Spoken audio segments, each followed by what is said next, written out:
बदलापुर में हुए मासूम बच्ची के साथ बलात्कार मामले के बाद पूरा देश सहम उठा है। जी हां, जानकारी के लिए आपको बता दें कि बदलापुर में एक स्कूल के अंदर 4 साल की मासूम बच्ची के साथ बलात्कार की घटना सामने आई है। बताया जा रहा है कि यह वारदात उसी स्कूल में काम कर रहे एक सफाई कर्मचारी ने किया है। इस निंदनीय घटना के बाद देश में अफरा तफरी का माहौल पैदा हो चुका है तथा दोषियों को जल्द से जल्द फांसी देने की मांग की जा रही है। इसी को लेकर नालासोपारा स्थित नागिनदासपाड़ा में युवाओं द्वारा इस विषय को लेकर अभी आंदोलन किया गया। देखिए पूरी खबर।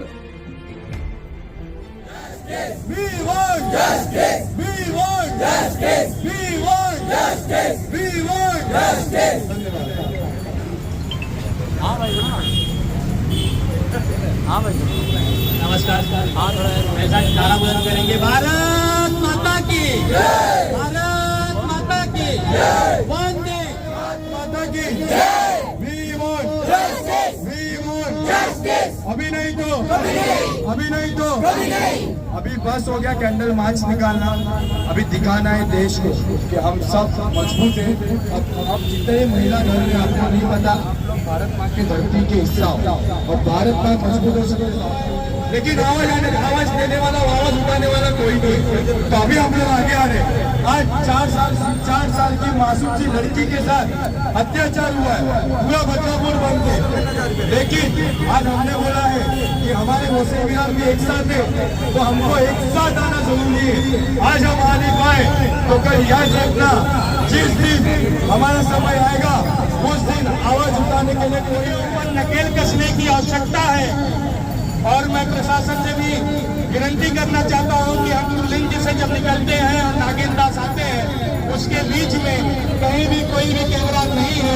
बहन बेटियों को वहां पे सुरक्षित का किसी भी प्रशासन को ये मैं बताना चाहता हूं। मैं लिखित में भी दूंगा और निवेदन भी करूंगा कि आप लोग भी इस पे ध्यान दीजिए कि नागिनदास बदलापुर में मासूम सी 4 साल की लड़की के साथ इतना गलत हो चुका है। ऐसा एक केस नहीं, ऐसे बहुत सारे केस नालासोपारा में भी है, लेकिन नालासोपारा के लोग कभी भी आवाज नहीं उठाते। ऐसे केस हमारे पास भी आए, लेकिन बदलापुर में जो एक्शन लिया है ये चीज हमारे इधर भी होना चाहिए। अभी आप लोग को पता है संतोष भवन में भी क्या हुआ था। रेप होने के बाद भी आवाज उठाने वाले ज्यादा जन नहीं थे। हम समाज सेवक जैसे ही लोग थे जो आगे आके आवाज उठाए।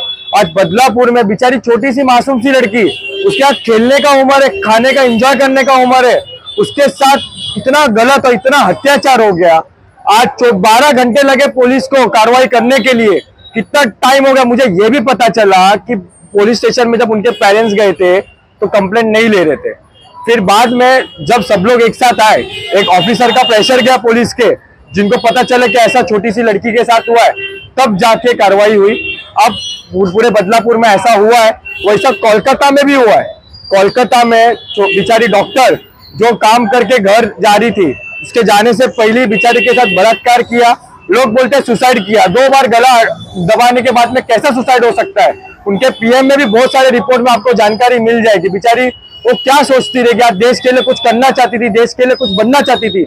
और रेप के टाइम पे बेचारी के आंख से हड्डी का क्या दर्द होगा, आप समझो। जो औरत है वो समझ सकती है। उसके बाद जो प्रोटेस्ट जो कोलकाता में हुआ, वो प्रोटेस्ट में भी एक लड़की थी जो आंदोलन करने के लिए जा रही थी। आंदोलन करके जैसे ही वो घर निकलने के लिए गए, उसके साथ भी रेप हो गया। अब पता चला उत्तराखंड में भी रेप हो गया, नालासोपारा में भी रेप हो रहा है, और बदलापुर में भी रेप हो रहा है। क्या हो रहा है ये चीज मुझे समझ में नहीं आ रहा है। आप लोग गवर्नमेंट के से नहीं हो पा रहा है तो एक बार पुलिस वालों को दे दो हाथ में सब कुछ, पुलिस वाले ही सही कर देंगे। मुंबई पुलिस, महाराष्ट्र पुलिस ही काफी है महाराष्ट्र के लिए, मुझे ऐसा लगता है और मुझे इतना विश्वास है। जय हिंद।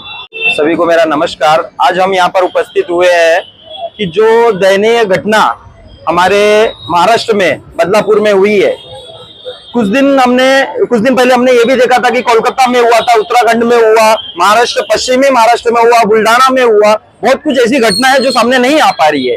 क्यों नहीं आ पा रही है कि हमें सबसे पहले तो हमारी जो यहाँ की पुलिस है उनको एक फ्री हैंड देना चाहिए।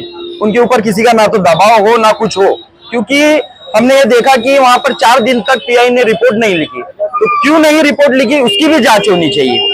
और अगर महाराष्ट्र सरकार इसमें फेल हो रही है, हमारे होम मिनिस्टर जो अगर ये सब लड़कियों की सुरक्षा के लिए फेल हो रहे तो तुरंत इस्तीफा दे दो। हमारी महाराष्ट्र की सरकार की पुलिस, जो हमारी महाराष्ट्र में सरकार है, जो उनके एंड में, जैसे हमारी यहाँ की पुलिस है, उनको वहां से अलग करो, उनको एक अलग उनका क्राइटेरिया बनाओ, उनके हाथ में एक पर्सनल डायरेक्ट पीएमओ को रिपोर्ट जानी चाहिए, उनके ऑफिस में रिपोर्ट जानी चाहिए, वो यहाँ क्या कर रहे हैं। छोड़ दो यहाँ की कुर्सी, छोड़ दो चीफ मिनिस्टर कुर्सी, छोड़ दो होम मिनिस्टर, इस्तीफा दे दो अपना, हमें तुम्हारी जरूरत नहीं है। आज चुनाव आया है तो आपने लाड़की बहन योजना शुरू की। हाँ, इस क्या हो गया इस लाड़की बहन योजना से? शुरू करना है तो सुरक्षित बहन योजना शुरू करो ना। हमें 1500 रुपया देने की जरूरत नहीं है, हमारे खाते से 1500 रुपया काटो, हमारी बहनों की हिफाजत करो, सुरक्षा करो। तो हम इतना ही कहना चाहेंगे, ये जो ऊपर बैठे हुए हैं ना सत्ता के लालची लोग, चाहे किसी भी पार्टी के होने दो, हमें उससे फर्क नहीं पड़ता, लेकिन उनको समझ में आना चाहिए कि जब एक बेटी के साथ ऐसा होता है, हम उन्हें एक दुर्गा का अवतार मानते हैं, देवी का अवतार मानते हैं हमारे भारत में। और आज कितने रेप के केसेस हो रहे हैं, पहले कितने थे और आज कितने हो गए, दिन ब दिन बढ़ते जा रहे हैं। तो हमें इस चीज पर काम करने की जरूरत है। जय हिंद, जय भारत। आंदोलन करने का विषय एक उद्देश्य है कि लोगों को जागरूक करना कि अपने विषयों को किस तरीके से, हर दिन यश जी नहीं आएंगे, हर दिन प्रदीप मिश्रा नहीं आएंगे, आपको आपकी हक की लड़ाई खुद लड़नी है। और आपको हक की लड़ाई लड़ने के साथ साथ आप देख भी रहे हैं किस तरीके से देश का किस तरीके से माहौल चल रहा है और किस तरीके से बाहरी व्यवस्थाओं को शांत करने के लिए देश में किस तरीके से एक षड्यंत्र के माध्यम से, तो मैं ये तो कहूंगा ये षड्यंत्र चल रहा है। कभी यूपी में कभी सुन रहे, कभी मध्य प्रदेश, कभी राजस्थान, कभी यहाँ, कभी महाराष्ट्र, कभी कोलकाता, ये सब चल क्या रहा है ये, और हो रहा तो सब अपनी बहनों के साथ में हो रहा है। और कर कहाँ रहे हैं, सब शिक्षा के केंद्र पे सब सारी व्यवस्थाएं चल रही हैं। ये क्या हो क्या रहा है हमारे देश को? जिस तरीके से भारतवर्ष में बहन बेटियों को माता का दर्जा दिया जाता है और इस देश को हम लोग भारत माता कहते हैं, उस देश में हमारी बहन बेटियों के साथ ऐसा दुष्कर्म, अरे सोच के पूरे रोंगटे खड़े हो जाते हैं ये सारी चीजें देखकर। 4 साल की बच्ची जिसे अभी कायदे से डोलना बोलना नहीं सीखा है, वैसे बच्चियों के साथ में, अरे कुछ तो शर्म करो, कुछ तो जमीर तुम्हारी अगर सो गई है तुम्हारी जमीर तो कहीं डूब मरो तुम लोग, तुम्हारी औकात क्या है, तुम्हारी लायकियत क्या है? ऐसे ऐसे बच्चियों के साथ में जो डॉक्टर होते हैं वो एक भगवान का रूप माना जाता है, उसे चाहे कोलकाता में इस तरीके का आप लोग वारदात देख रहे हैं। क्या चल क्या रहा है हमारे देश में? मैं केंद्र सरकार से निवेदन करना चाहता हूं कि इस पे संज्ञान ले और जो भी व्यवस्थाएं चल रही हैं इसे फास्ट कोर्ट में लागू करके इनको जल्द से जल्द फांसी होनी चाहिए। फांसी के सिवा कुछ नहीं, क्योंकि डर बहुत जरूरी है। 150 करोड़ लोगों के बीच में से डर का ये लोग नामो निशान मिटा रहे हैं, लेकिन इनको डर खत्म करना है। 150 करोड़ लोग सुरक्षित होने चाहिए भारतवर्ष में, और ये देश हमारा संविधान के हिसाब से चलता है, ऐसे बेवकूफों के व्यवस्थाओं में नहीं चलता। नमस्कार। जैसा कि हम जानते हैं कि हमारी सरकार सोई हुई है, उन्हें चुनाव के वक्त सब कुछ याद आता है, लेकिन उससे पहले कुछ भी नहीं याद आता है।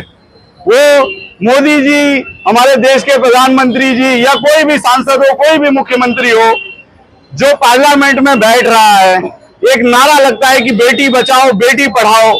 बेटी पढ़ने तो जा रही है लेकिन बेटी वहां सुरक्षित नहीं हो पा रही है। और ऐसे गवर्नमेंट मान्यता प्राप्त स्कूलों में ऐसे कांड हो रहे हैं जहां का फंड जो है गवर्नमेंट की तरफ से आता है।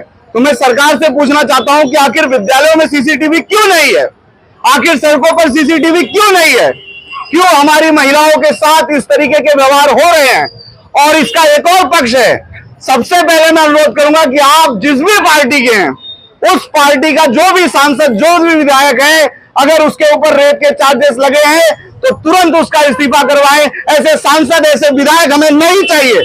ये हमारा समाज है और ऐसे लोगों को वोट भी नहीं देना चाहिए। ऐसे लोगों को अगर हम संसद भेज रहे हैं तो हम उनसे सुरक्षा की उम्मीद कतई नहीं कर सकते। और आंदोलन जरूरी है, क्योंकि आंदोलन से ही आवाज बनेगी।